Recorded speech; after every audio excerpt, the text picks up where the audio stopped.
If I was to look ahead at my 2023 on the 1st of January this year, and I knew that my sexual assault case is going to come to fruition, I'm going to go working and traveling for 5 or 6 months. The advice I'd probably tell myself in that situation is good things will come to you when you are being truest to who you are. So whenever I get into a situation where I could go left or right, I say, well, what would classic Reuben do?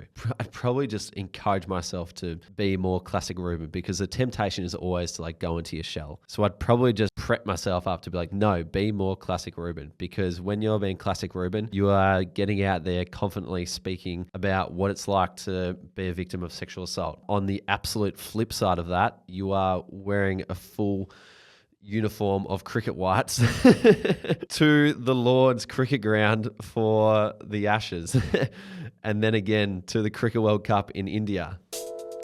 Before we jump into the episode, we've got a quick message from our good friends at Deakin University. Deakin has been a huge supporter of SportsGrad since day one. If you're currently studying or you've just finished studying, having a postgrad qualification in sports management on your resume can give you a huge leg up over other potential candidates applying for that same role. So if you want to pump up your resume and get specialised knowledge in sports behaviour, law, marketing, ethics, finance, governance and strategy, take a look at Deakin's postgrad qualifications.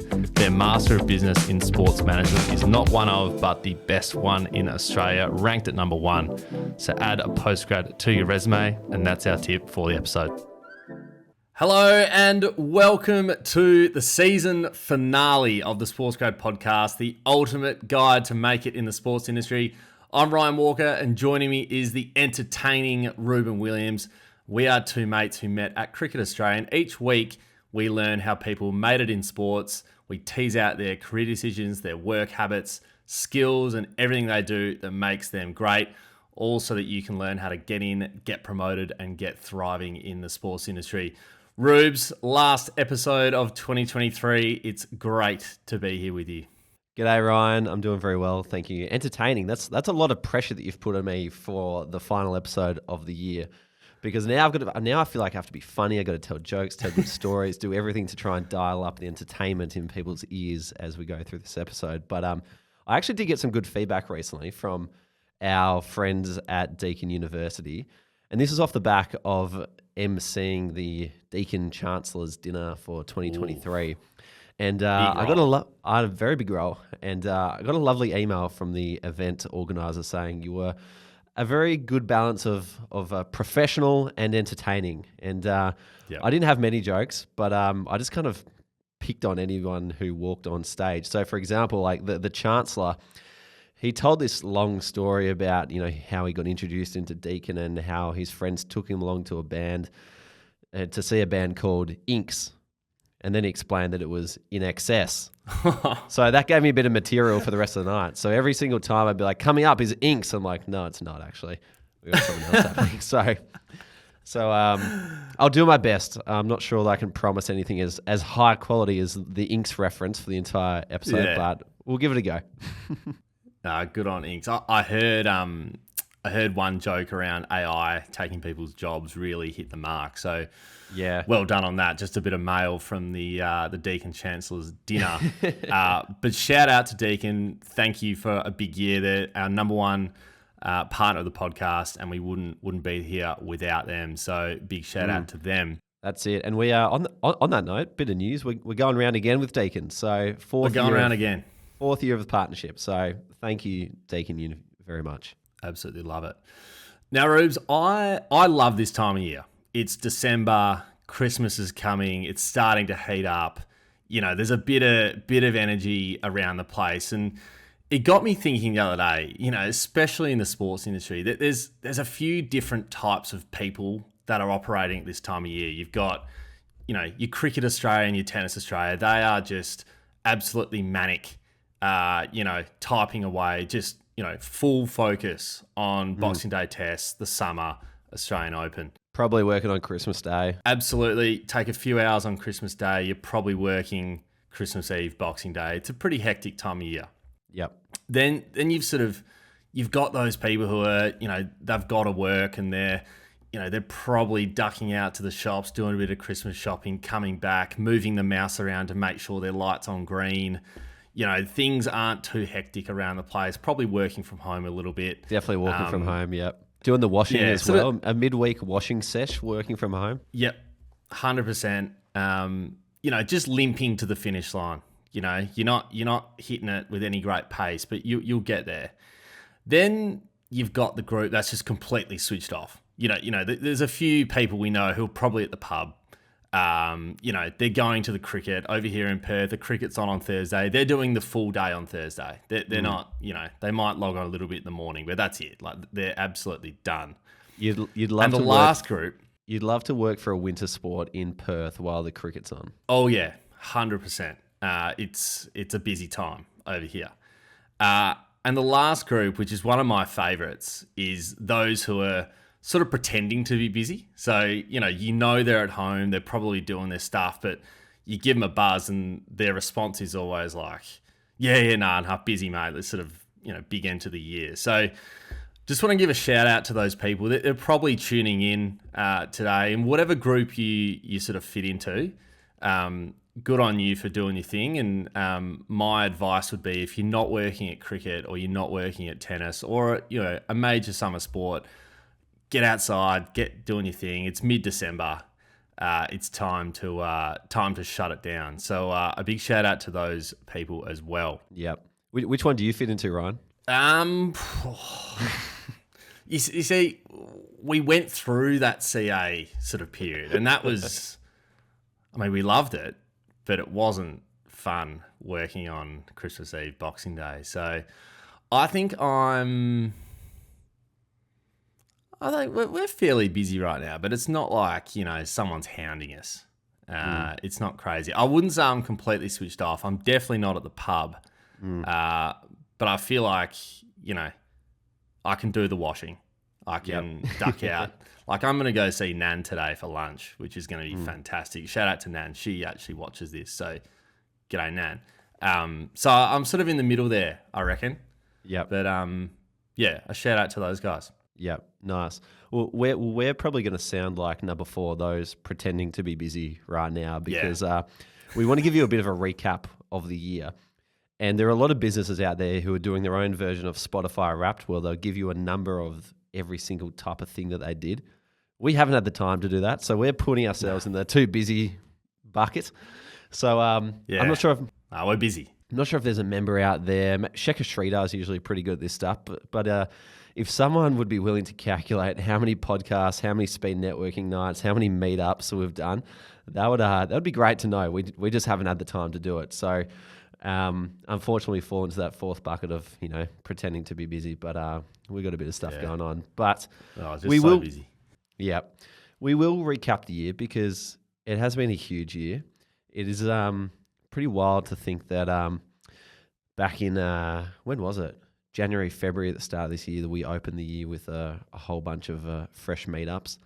And then we've done 3 or 4 in each city around Australia, including a couple of different types of meetups. We did a meetup at a football game for the first time. We went to Melbourne versus Carlton at the MCG, where I think we had 170 people come along to that, which was unreal. And then we also went to the NRL too. We did the Broncos game up in Queensland too. I think we had about 40 or 50 at that. And that turned out to be the NRL grand final. Yeah. Kind of curtain raiser or pre-show. We were treated that night to a classic. Yeah, we had the 2 best teams in the NRL that night. So that's what you get from SportsGrad meetups. Only the very best. Only the best. The best. And Melbourne and Carlton as well, high up. They had a great game. Was it the semi, I believe? Carlton victorious there. So yes. Yeah. We only do things that are excellent. That's it. And then on top of that, we ran our first London meetup, which was a massive eye-opener for the size of the opportunity going on over there. And that night we had 120 people in the room in London in I think it was the 30th of June or something, middle of summer. Everyone turned out for that, which was amazing to kind of know that we have a community on the other side of the world. And ever since then, we've had a lot of people inquire about, hey, what's the network like over in London? Because I'm trying to make the move there, and vice versa. We get a lot of people from Great Britain who are like, I want to move to Australia. How can I get involved? And then this has only just come to mind now. It feels like a lifetime ago, but the first ever India meetups were in January this year, which feels hard to believe. But when I was there, got together with a couple of universities and hosted a couple of meetups in Mumbai, which I think were on back-to-back days from memory. So we've gone to Mumbai, we've gone to London, we've had all of Australia too. We've done at sporting events as well. And then inside the community, we've had everything from Q&As with people like Melissa Lawton from Sail GP to job fairs with the FIFA Women's World Cup of all places, to bloody speed networking nights taking off. Just the other night, we had was it 55 or 65 people on the call? I think it was 58 from 58. memory. Yep. But I think at one point we had over 60. So it just went bonkers. And that was comfortably like the best online event for the community that we'd had all year, because I think as well what we probably learned is that as over time, as people kept showing up to these speed networking events, people got more and more familiar with them, people became more confident online, people started talking up more. And so by the end of the year, we find ourselves on a call with 60 odd people, all laughing, talking over the top of each other, trying to chat about anything. And it was just a whole lot of fun. Whereas I kind of think about some of the earlier ones from, years gone by where, everyone's meeting each other for the first time. We're on Zoom. It's a bit awkward. I think, you and I have definitely learned a lot about how to facilitate those sessions a lot better as well. And so the most recent session to round out the year was a lot of fun. Yeah. I must say that the one the other night, and I don't think we're shy in saying sort of where we've come from to where we are now. Like, I think, I look back even a year and a half, 2 years, and it's like we had a session once where it was like 10 people on, right? And that's totally okay. But it's like seeing where it's got to now. Like the other night felt like it was 60 mates on a call, all like having banter. Like Angus Yeats was ripping into me on the call, and I'm like, what's going on here? It was just such a good vibe. And I think that's exactly what you said there. Like, as people build confidence, as you meet people more often, you're going to get that. So I think the other night was kind of just, I think we got off the call, jumped straight on our own call and just said that was amazing. It was like such a good feeling around the place. So it's been good to see how those have grown this year. Yep, definitely. Then the other one has been the creation of SportsGrad Pro, where we've now done 2 intakes. We've got just under 120 people in there of full-time professionals working in the sports industry. And that's been an amazing group to work with as well. Hearing what a lot of these people are up to and hearing about some of their experiences has been amazing to learn about, and amazing to connect other people so they can learn from each other and explore different opportunities, and to see the In the Wild channel go off where people are posting selfies, catching up for a beer or catching up for a coffee or doing whatever it might be, has been very cool to be at the center of that. Might I also say, I probably missed one other thing. Your Friday coffee catch-ups, where you either just like go to a local cafe or go for a walk, they've been outstanding. It's like every week in the community or on LinkedIn, there's like a new photo of people holding their cup of coffee up in the air, going for a walk. Yeah, totally. And like we'll chat further in this episode around some of that, but they've been a lot of fun. Like, so much fun, and people just buying into it.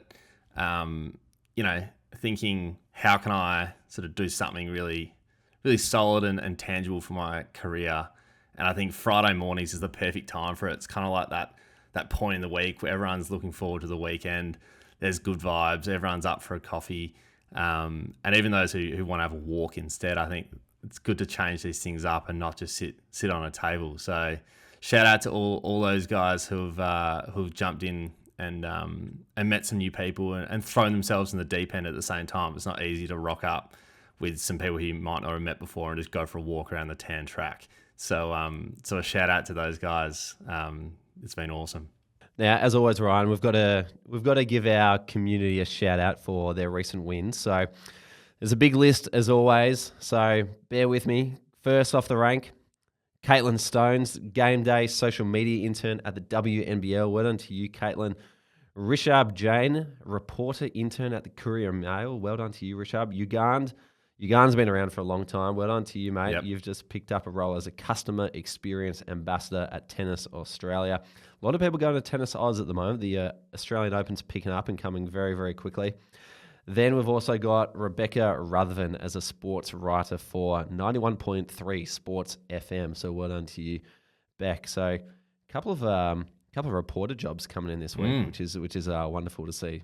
Big journalism vibes happening. Yeah, which is always good. Exactly. Hard spot to get into. So big props to you guys for getting in there. Absolutely.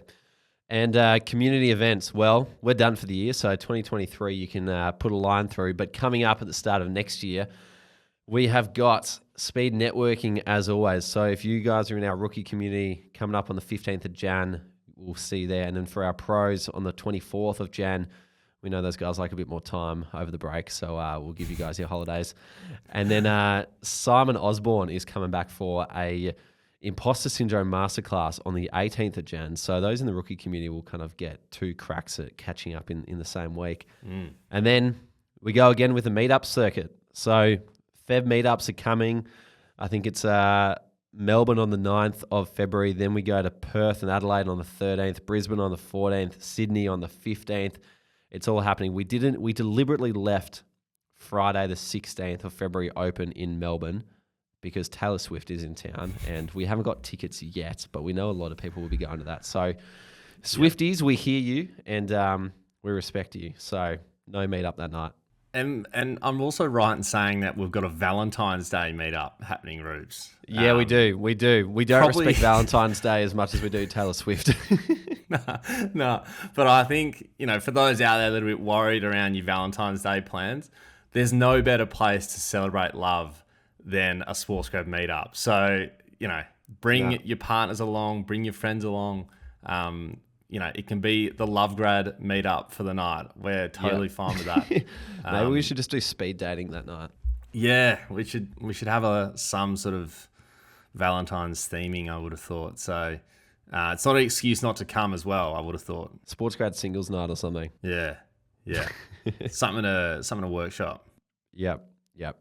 Anyway, if you want to stay up to date with everything going on at SportsGrad, including speed dating night on the 14th of February, then subscribe to our newsletter. sportsgrad.com.au/newsletter is where you can grab that. There's also a link in the show notes to join. Brilliant. Alrighty, Rubes. As we know, it's the season finale of the podcast. And this is our 269th podcast. Whenever I look at the number, I'm like, I don't really know how that's happened. But today, things are a little bit different. And for those who tune in each week, you'd know that we do our quickfire questions for our guests. And today, we're going to run the same quickfire questions, but we're going to do that on each other. So you're going to get a little bit of an insight into our background and some things that we love to do, some things that have helped us, and we'll go from there. So as we always do, I will start the quickfire questions going for you first. So I will go with, what was your first ever job? First ever job was working at a bakery. I was 14 and 9 months to the day when I started. I love that bakery story as well. What did you study at uni? I started with a marketing degree, but then I dropped out after a year and a half and then did exercise science and sport management at our beloved friends at Deakin University. Brilliant. And your favourite sporting moment? At the moment, it is Glenn Maxwell's 201 not out at the Cricket World Cup against Afghanistan because, one, it's just an unbelievable achievement, and two, I was there.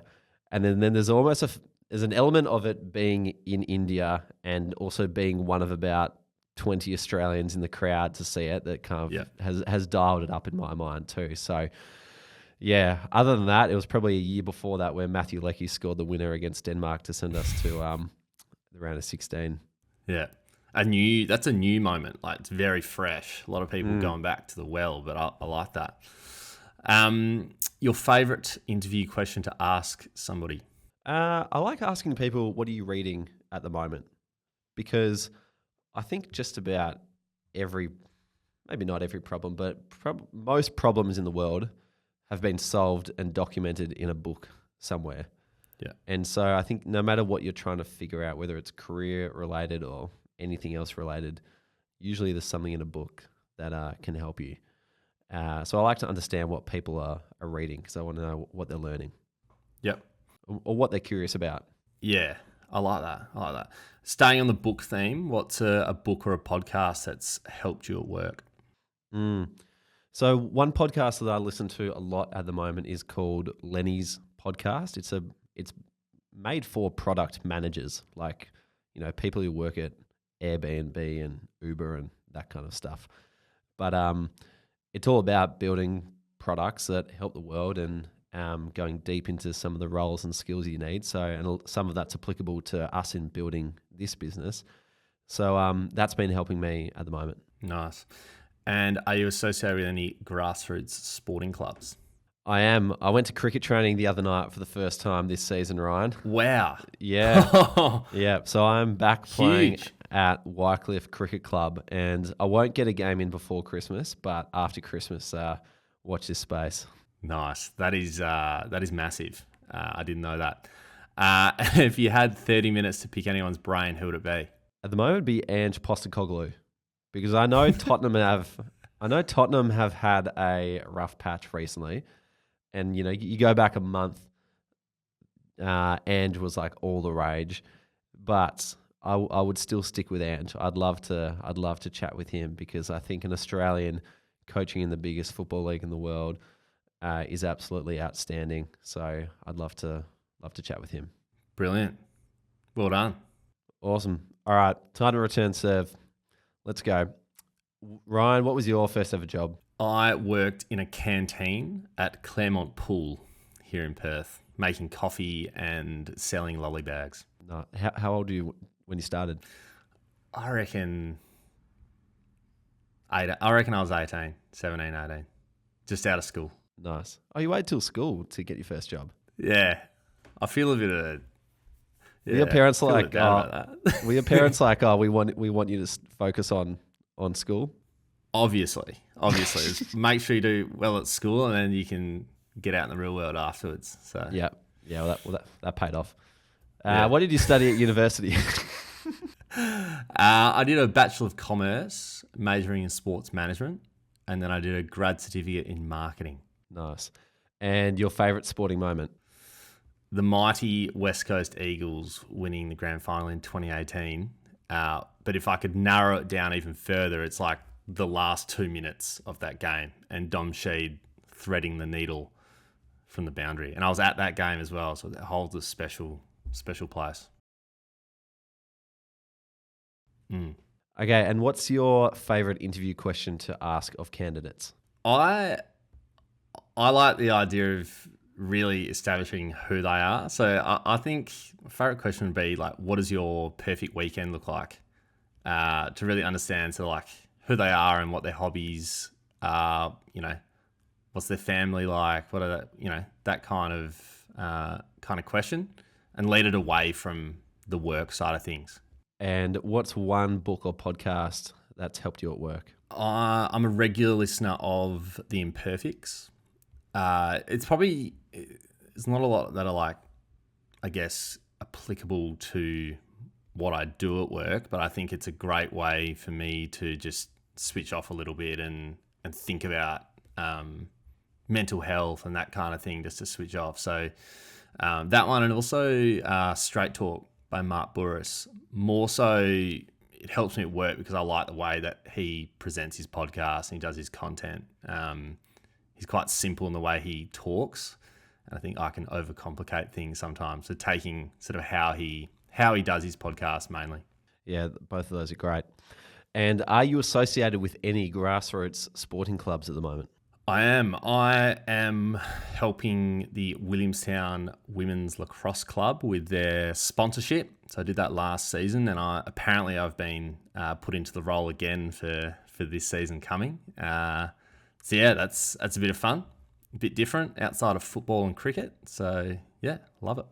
Nice. Get a few deals done? Couple, not as many as I would have liked, but there's a few interesting things happening in lacrosse with the Olympics coming and things like that. So I think there's some opportunities this year that we're going to look at. Nice.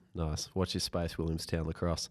And if you had 30 minutes to pick anyone's brain, who would it be? This one's so hard. I kind of think we ask this to someone every single week, and it is a really hard question. But I think I'd like to talk to Dana White. I think what he's done to grow the UFC from where it was to what it is now could be a movie one day. But also he just doesn't care what people think. He just does what he wants and what he thinks is best. So it's interesting to hear his approach to certain things. So, yeah. Yeah, no, he's a fascinating guy, and obviously a huge reason why the UFC has grown to become the behemoth that it is. Yeah, absolutely.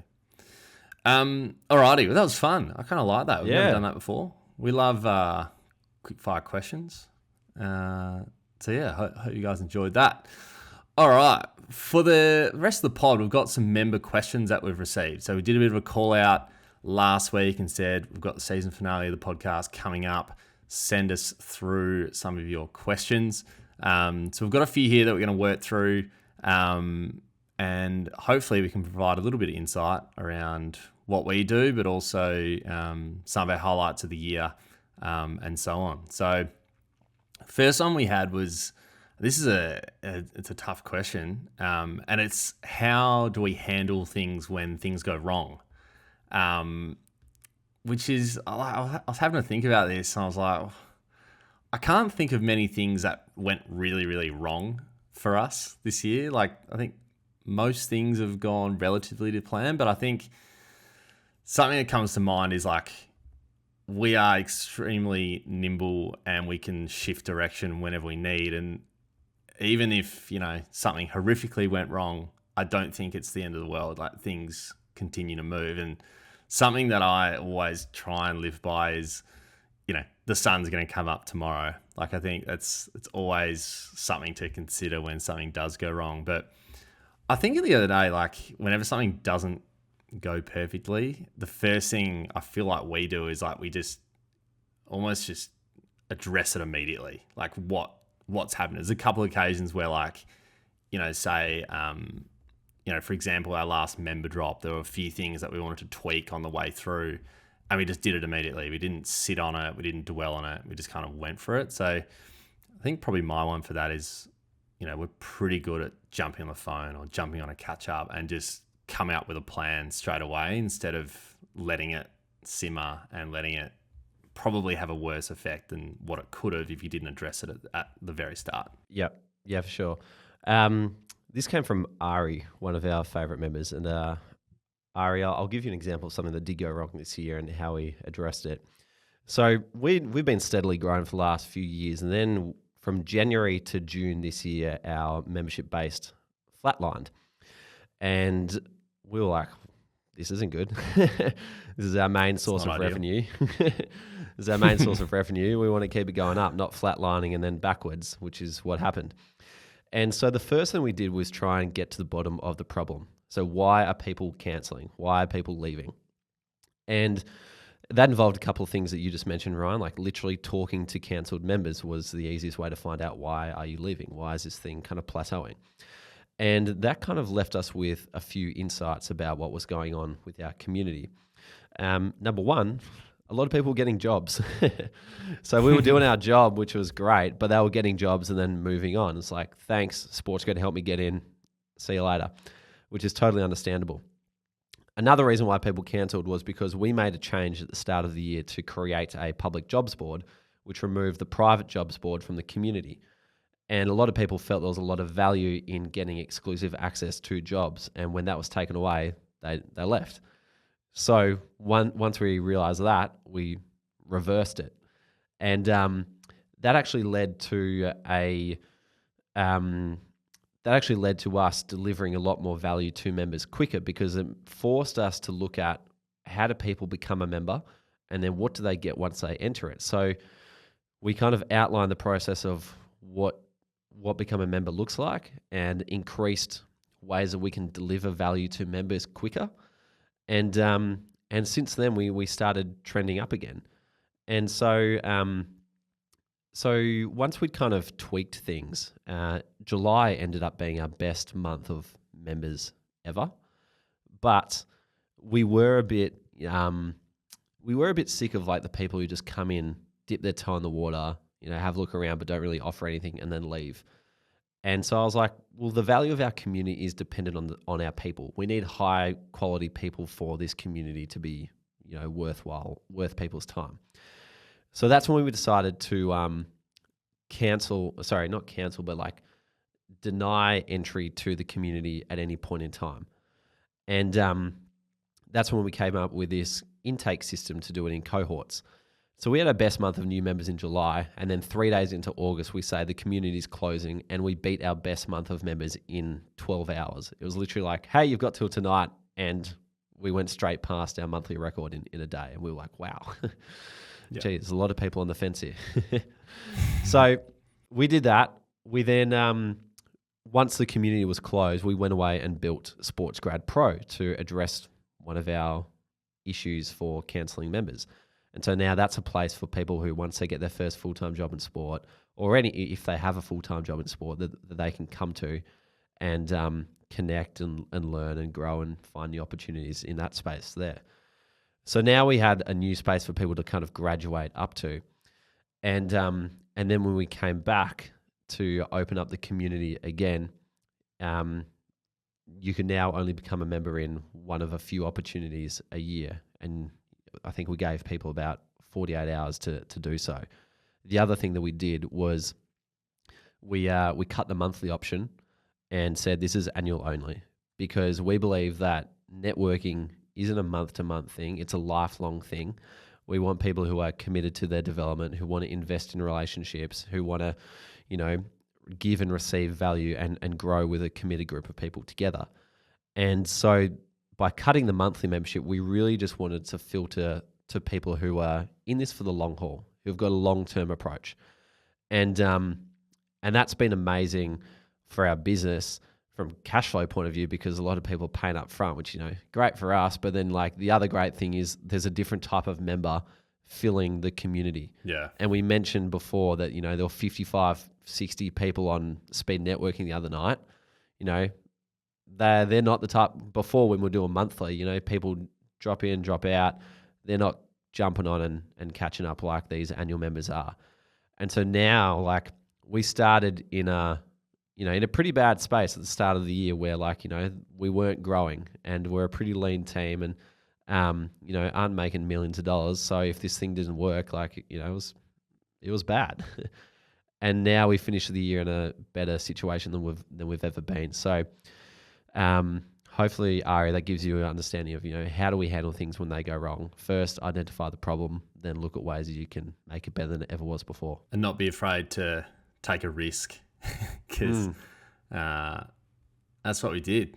And you're right, Rubes. I think the annual members, you create buy-in. And I think if you've got a lot of people who are joining monthly, it gives them a reason to not jump in that month. So we want committed people, and that also creates the value for people in there who met someone on a speed networking night and then, they're not here anymore. It's like, nah, it's a year-long approach. It's a lifetime approach. And we've got an incredible group coming through now as a result.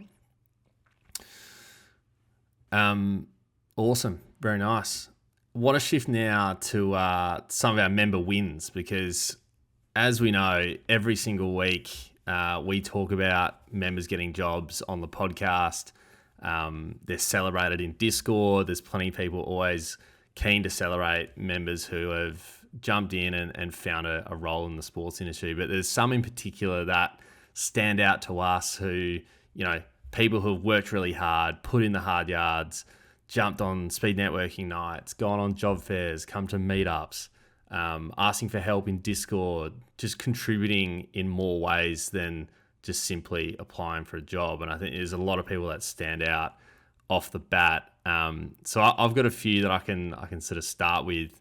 The first is our army of FIFA Women's World Cup people. I think we had 31. We had over 30 members working at the FIFA Women's World Cup. We had a job fair with the team at FIFA, to come and talk about some of those roles. And then off the back of that, so many people just sort of took action straight away. They got in touch, they applied, they got all their interview docs together, they just rallied, and it just resulted in this huge group of people. And some of the photos coming through were amazing. Absolutely loved the Workshare channel for that sort of month and a half that the World Cup was on. But just to shout out to those guys who, you know, the FIFA Women's World Cup is a dream event for people to work at, and they were able to land a job there, which was just incredible to see. Yep. That was an outstanding period. That was a very fun time. We could list them, but it'd be 30 odd people. It's like, yep. You know who you are. We'd be here. Yeah, you know who you are. Yep. A couple of my favourites, just because I'm a massive Hawthorn Football Club fan. Daniel Keane has joined the memberships team. So, Dan, I'll be speaking to you, hopefully signing up for season 2024 again. Parth Suri became the quickest member to join and then get a full-time job in sport. He's now the community manager at the Adelaide Football Club. So well done to you, Parth. Parth has been on the podcast as a result of that. So well done to you. Then from our pro community, Alex King, he presented a dilemma that he had where he had 2 job offers, one from West Ham United and one from Crystal Palace. So 2 EPL clubs, if you don't mind.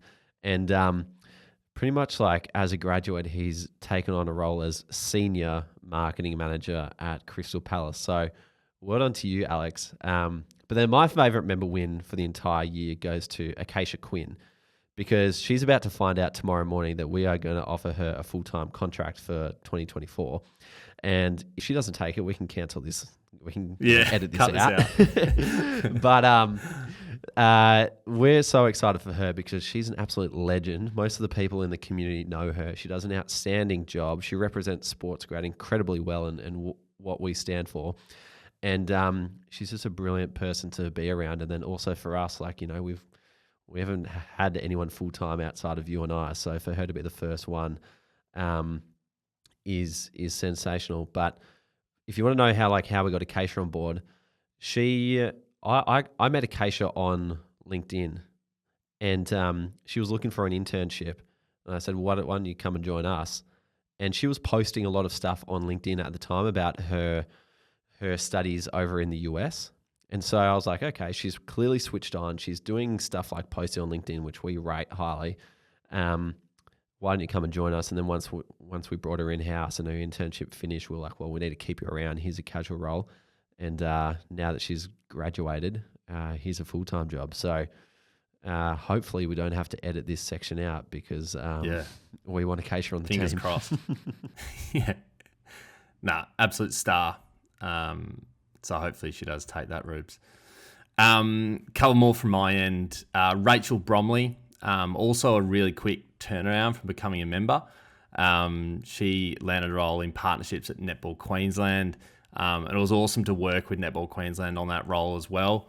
So congrats to Rachel. We had Dalen Seekins. He's strategy data analyst at North Melbourne. You would have seen him if you were watching the AFL draft, just sitting alongside Alistair Clarkson, telling him all he needs to know about all these young guns coming through.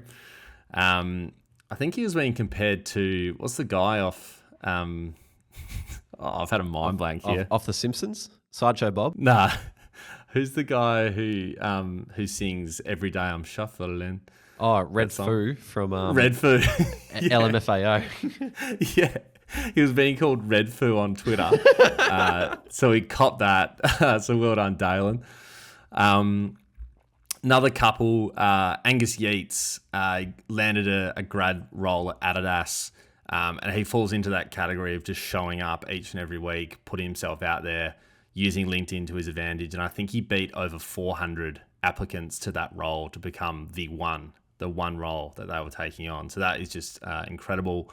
And one of our friends in journalism, Jono Barrack, he now works at Fox Sports, and I know he worked so hard to get that gig, as you always have to do in journalism, constantly writing, constantly showing up, constantly posting different pieces of his work, and he finally landed that role at Fox. So shout out to those guys, and plenty of Deakin grads in there as well who've come through, which is fantastic. So there are wins for the year that stand out. Now, speaking of things that stand out for the year, we couldn't go past our favourite podcasts of the year. And I don't know if it's just me, but I think we refer to some podcasts as, that's made the Hall of Fame, or, that's made the mantelpiece. And it's fair to say that these podcasts really stood out to us this year that'll make the pool room. So I might let you lead off, Rubes, and then I can return serve. Yeah, right, awesome. All right, well, one of my favourites. I don't know if I can give these an order. Like, this is just my group of favourites, and there's no a lot ordering. more. This is purely pool room quality.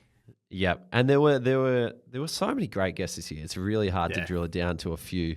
But my great friend Emily Jackson, who is was the head of legal at the FIFA Women's World Cup when we got her on at the start of the year, that was sensational because it just felt like we were having a chat with a close friend. So I love that one. I loved Adrian Tobin's interview. I think we spoke for about 2 hours. We've never done that with anyone before. Yeah. That was episode 250.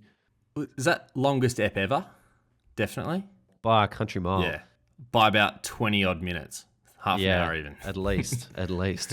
But he was just someone interesting who I'd been following on LinkedIn for a long, long time, and finally got to pick his brain, and he was open to every single question we asked. Another one, Tom Hickey, who became a panelist in Brisbane, who was the fifth or sixth employee at the Brisbane 2032 Games Committee, and has an incredible story of making it to the NFL in New York, to the IOC in Switzerland, back to Australia to join the Brisbane 32 Games. Like, he's a great person with a great story, and funnily enough, played for the same junior cricket club as me. So that was a nice little connection that we had.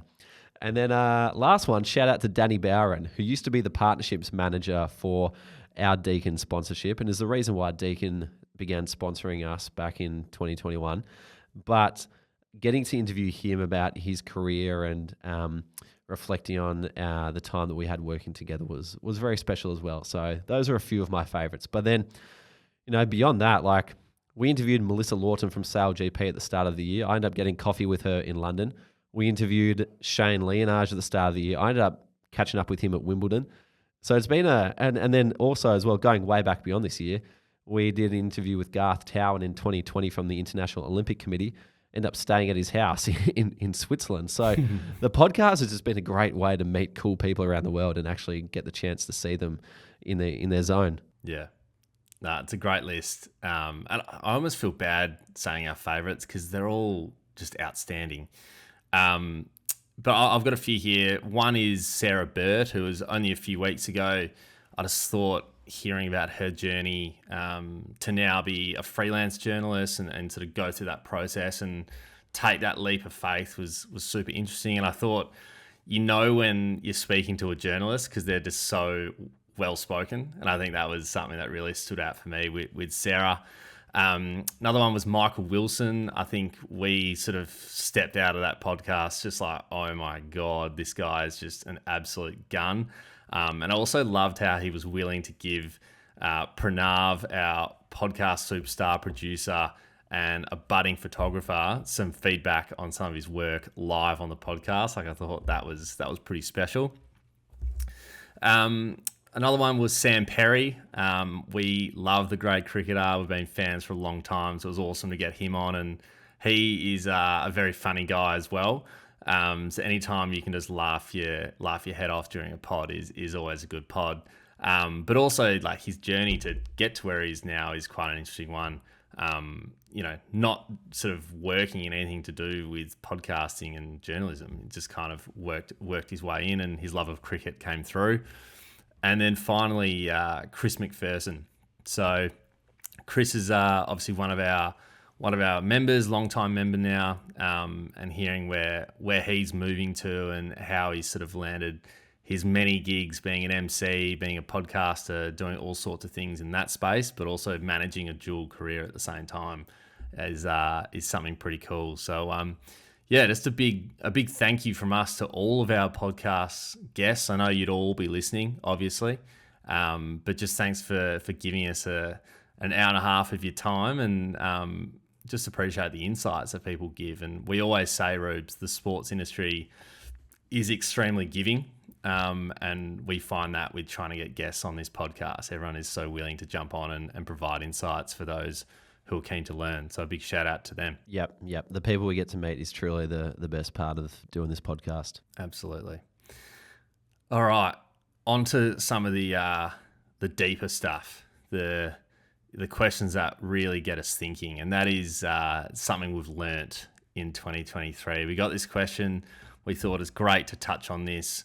I feel like we've learnt so many things over this journey, and as you sort of said before, this year has been an interesting one, like ups and downs, and sort of finishing on a nice little high. But there's always things that we learn along the way, and especially this year, I'm sure there's been a lot on your end as well, having been away for sort of the 5-6 months. So perhaps we'll start with you, and I can come back. Yeah, for sure. You're right. It's been a massive year from from the challenges that we had as a business in the first half of the year to having to go to court and give my evidence for my sexual assault case, which thankfully went favourably, to then travelling and working for 5 or 6 months. There's been no shortage of action, that's for sure. It's been quite a year.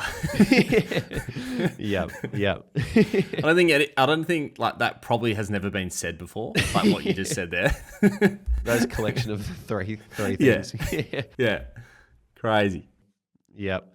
I'm writing a blog about working and traveling, so I'll probably share some of those lessons in that. So, but a couple of other things I've learned this year is from a business point of view, like the potential for SportsGrad in London, like that really opened my eyes. I remember I had like a moment when I was packing up the room in London, walking out, being like, holy shit, like this little operation has made it to London and 120 people attended. Like that was really, really special. So that was something that I didn't know before this year. Another thing that I've kind of known, but it really kind of hit us between the eyes this year, is that our community is growing up. And the need for SportsGrad Pro and a professional community for people in the industry became a necessity. And again, that kind of hit us between the eyes as we learned why people were cancelling and leaving at the start of the year. But as we grow and evolve, hopefully we'll end up serving more people that enter the industry and work in the industry than don't work in the industry. And so there's kind of learnings for us in terms of how we evolve as a business as well, because that's probably going to become the main demographic of people who come to SportsGrad. So that's been another interesting take, or another interesting learning this year, is who's our audience and how are they changing too, because that ultimately requires changes for us. And then the last one is in relation to my sexual assault case. And that is that I learnt this year just how much support there is out there. Because before I spoke publicly about my sexual assault, before I went to court and did all of that, I had no idea how supportive people would be. And I think for anyone who, has gone through any sort of trauma, you always carry with you the unknown of, what are people going to think? Does this label me as something? Are people going to stigmatize me, or, am I going to be seen as any different now? And that can be very anxiety inducing. And so when I spoke about it and shared, hey, this is who I am, this is part of my history, I had north of 300 messages hit my message inbox, hit my email inbox, DMs on Instagram, DMs on LinkedIn. And they came from like every part of the sports industry, from like literally like podcast guests who would talk to a week before, to CEOs of national sporting organizations, to friends I haven't spoken to in like over 10 years. And that just gave me so much strength and comfort. And that was something I didn't know was available before this year, and it's something that I'd kind of been nervous about for 4 or 5 years. So I spoke all about how I was feeling at the time, back in episode 240 odd. But yeah, if I was to drill it down to one thing I've learned this year in relation to that, it would be I did not know how much support was out there. Brilliant. They're really good learnings. I love the last one, and that must be an awesome feeling finding that out. You know what I mean? Like when all those messages come in, it's like, you know, hopefully a little bit of a weight came off your shoulders, knowing that there's a lot of people there who are looking out for you and want only the best. So that's really good. Yeah, 100%. How about you? The other thing I'll say, yeah, I'll go for it. no, I was just going to say the community is growing up. I think I loved what you said there around hopefully we get to the point where we're servicing more people in the industry, because at the end of the day, that's what we're trying to do. We're trying to get as many people in the industry as we can. So if we get better at that, and hopefully more people are going to be in there, and we're just dealing with professionals. So that would be fantastic. Some things that I've learned this year, I don't know if it's a learning, but I sunk my teeth a bit more into LinkedIn, and really sort of lent into looking at the data, which I know you love to do, and I've kind of got into a little bit, but just seeing like what works and what doesn't work, and trying to be, I guess, as authentic as I can on it. So I feel like, you know, I've learned a bit more around what I'm posting and what I want to be posting and things like that. And that probably stems into another thing, which is I've learned that I really don't need to worry about what people think so much. I watched this great video a few months ago. It was like, why do we care about what random people who you went to school with think about you right now, and you never speak to them and never even engage with them? So it kind of just gave me this sort of like, I don't really care anymore. I'm just going to be who I am. And I think that was a really nice realization. So if you're out there and haven't realized that it doesn't matter what people think in certain aspects, I urge you to find that out. It's been a really good one for me. And the other one is just the value of in-person connection. I look back and I you know, even when we were first setting the community up, and even earlier this year, what do we want this to be?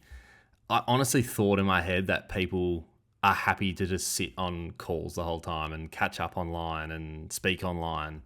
And like, I truly believe there's a space for that, and you need to have a space for that. It's crucial. But I think the value of in-person connection really rammed home for me, starting this little coffee group, getting along to meetups, and just seeing how much people enjoy seeing people face to face, and myself seeing some of our members face to face. And I reckon we said this so many times in the meetups, it was pretty funny, but like, you see people for the first time, we've actually met them, you've shook their hand and you've met them. And I reckon it would have happened 20 odd times at the meetups. I was like, I feel like I already know you. Like, we already have this connection.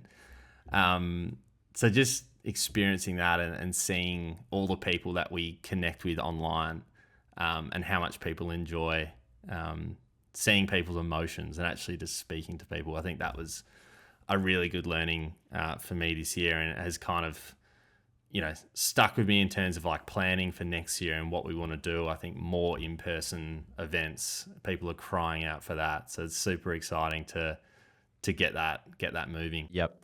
Yeah, you just reminded me that we went to the Grand Prix this year. Do you remember that? Oh, yeah. We haven't even talked about the live performance. Yeah, our live show at the Australian Grand Prix, the most attended Grand Prix ever, I think. Our live show debut. Yeah.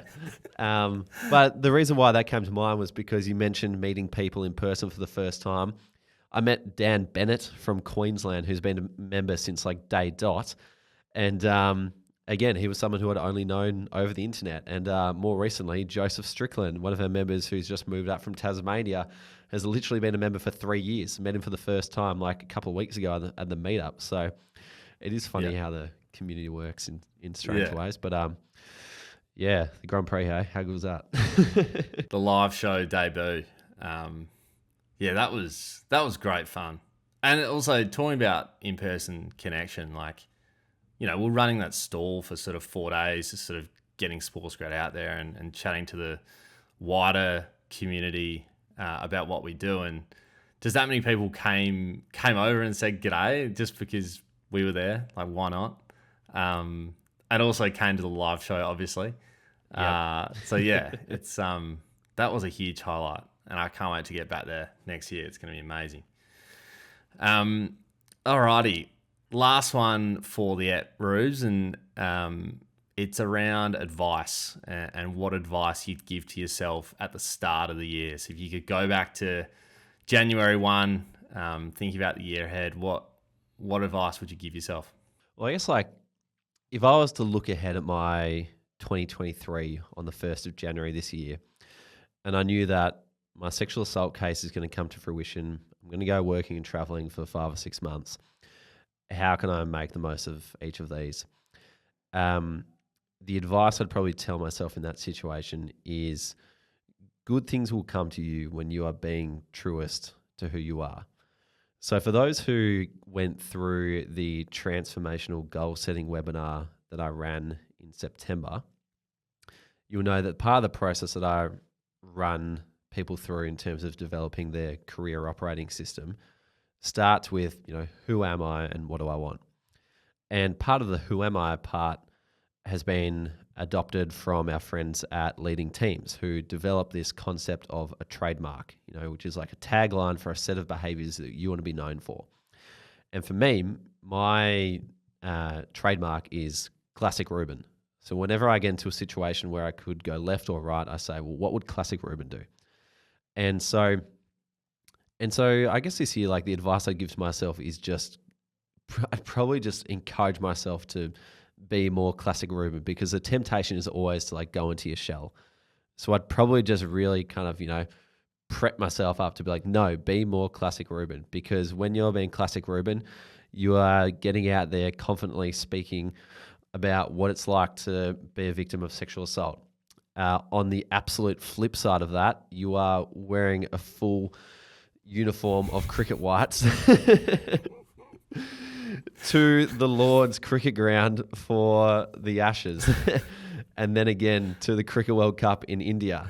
And as outrageous as that sounds like, some amazing experiences came from both of those things.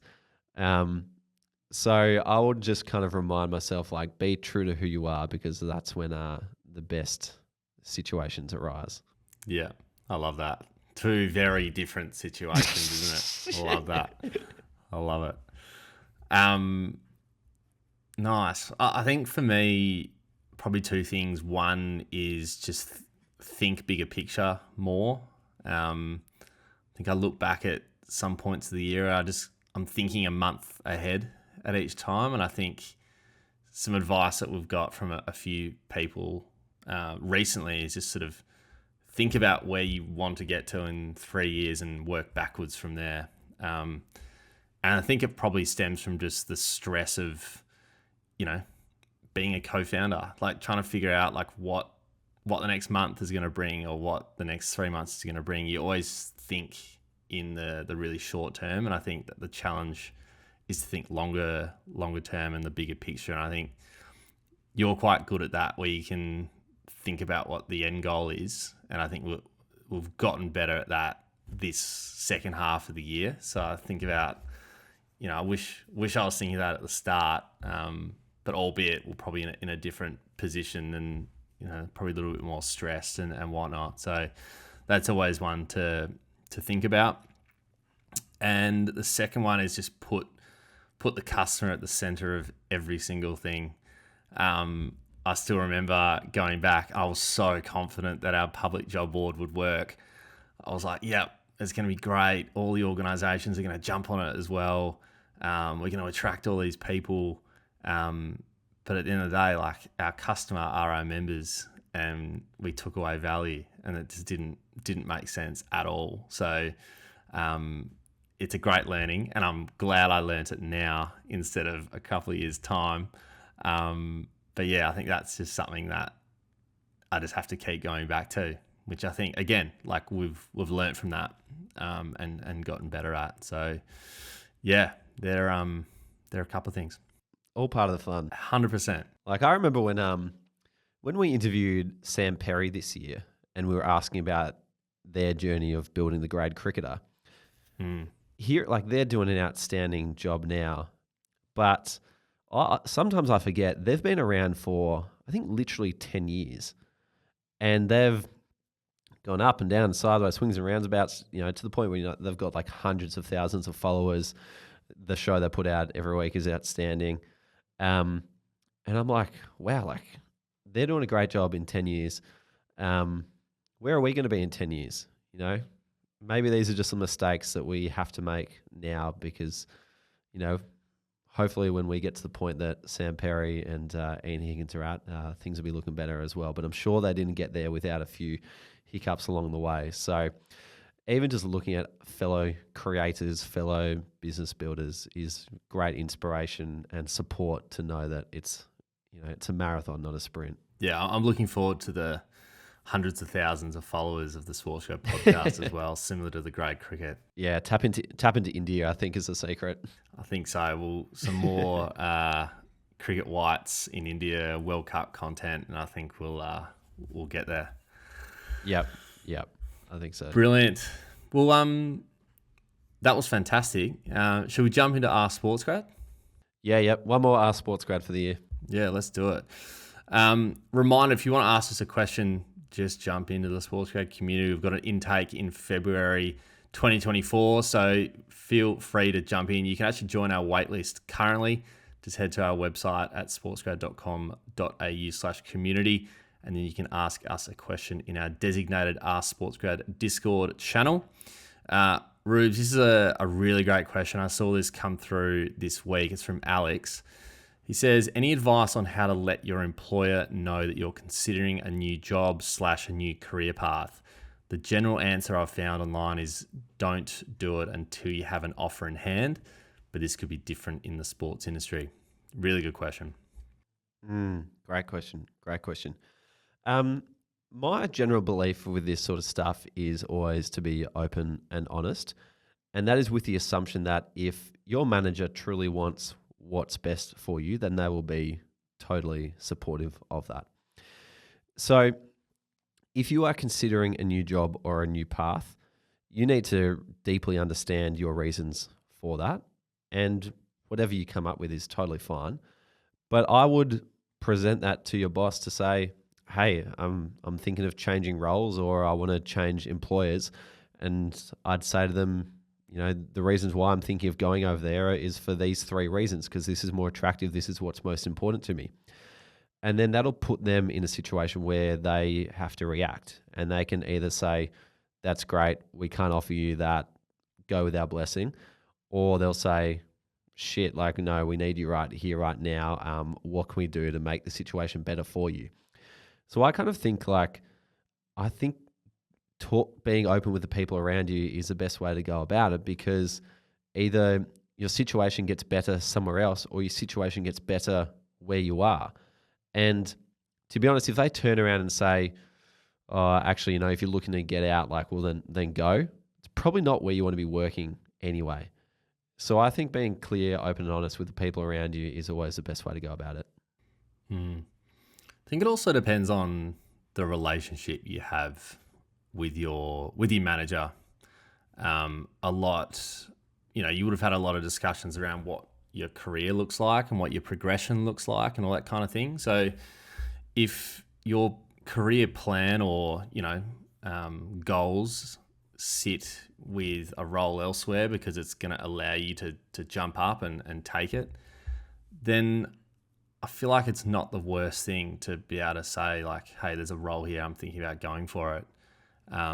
It's very dependent on the situation as well. I think the other way to go is if you're going for a role and you're fairly confident that you'd take it, it's almost like a courtesy to sort of mention that it's happening so they can plan on their end. But I think it just depends on the relationship. I think that's absolutely key. If you don't have the relationship, then it can, potentially turn a little bit sour because they'll think you're not committed to where you are. But, if it is that way, then kind of like you said, it might not be the environment that you want to be in if, they're not open to you growing your career and going elsewhere. And I also think entry-level roles in sport, like, let's be honest, you're probably going to be in it for 1 to 3 years. Everybody knows that once you start, there's a couple of years in the role and you're progressing. Anybody who says otherwise, I think, might be kidding themselves. So I think if you've been in a role for a certain amount of time, there is an expectation that you will be either looking to, rise internally or find a job elsewhere in a bigger position. So just be realistic about it at the same time. But yeah, great question. Final question for the year. Yeah, ended with a bang. Good on you, Alex. Brilliant. Well, if you'd like to ask us a question, as I mentioned, jump on our waitlist for the SportsGrad community. Head to our website and you can find that. Plenty coming up in 2024, including speed networking sessions in mid-January. We got our meetups in Feb. We got Imposter Syndrome Masterclass in January as well, Rube. So there is lots happening there. Yep, that's right. Finally, before we wrap up, just wanted to say a big thank you to everyone who listens to the podcast, everyone who follows us on social media, everyone who works with us, whether you're a business in sport or supplier or otherwise. And of course, massive thank you to our members who literally keep us afloat. Like, if we didn't have our members, this whole thing just would not exist. So thank you to everyone who sticks by us and everyone who supports us as well. We hope you enjoy it. Thank you to everyone who's come along to our events as well. Like, there's such a great vibe going around everything that we do at the moment, not because of us, but because of the people who come along and attend those things. And well done to everybody who's had a massive win this year. We've given a few people a shout out, but there are so many other people out there who have had huge wins. Sorry we couldn't mention all of you, but it's been such a huge year for the SportsGrad community, those who are members and those who follow along. So we just wanted to thank you so much for engaging in what we do, and we can't wait to see you again next year. We're not slowing down in the slightest, so giddy up. Yeah, amazing. If you know anyone who loves the show, pass it on, send it on, do whatever you need to do, and give us a rating if you enjoy the show as well, 5 stars preferably. You can subscribe on Apple and follow on Spotify. Thanks for listening, and we'll see you in 2024. Hey guys, one last thing before you go. If you'd enjoy a quick email from us each Friday on all the latest job openings, networking events, Q&As with industry professionals, and latest podcast episodes, then subscribe to the SportsGrad newsletter. Head to our website, www.sportsgrad.com.au/newsletter to subscribe. There's also a link in our show notes to join.